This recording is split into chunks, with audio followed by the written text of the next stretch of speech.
इथं जुनी पाण्याची बॉटल आहे, आपण त्याचा ट्रॅप तयार केलेला आहे.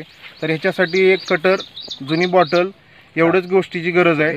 तर तार एक लागते आपल्याला. इथून कट दिला, इथून बोट जाते, दिसतंय माझं.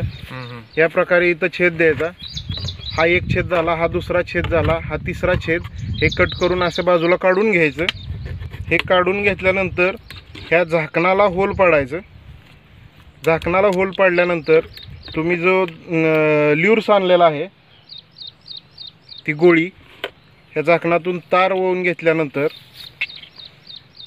ह्याला खाली एक आकडा करायचा आणि ही तुमची ल्यूर. ह्याला हात लागला नाही पाहिजे. ल्युर्सचं काम असतंय गंध म्हणजे तो जो वास सोडतो पतंग येतो. तर ह्या ल्यूरला तुमचा हात लागला तर तुमच्या हाताचा वास, त्यामुळे पतंग अट्रॅक्ट होत नाहीत. तर त्या कागदात धरूनच तो ल्यूर्स ह्याला हा आकडा दाबून घ्यायचा. हे टोपण वर घेतल्यानंतर हे इथं सोडून देऊन टोपण लावायचं आणि काठीला कपाशीच्या वर 1 फूट आणि इथं पाणी भरून टाकायचं.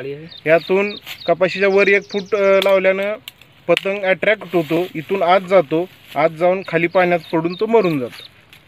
या पद्धतीनं देशी जुगाडातून आपण फेरोमेन ट्रॅप केलेला आहे. तर शेतकऱ्यांनी अशा पद्धतीने फेरोमेन ट्रॅप करून ल्युर्स तेवढे कृषी सेवा केंद्रातून विकत आणून हे ट्रॅप आपल्या शेतात लावावेत.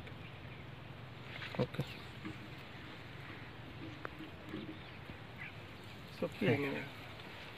आलं का लक्षात?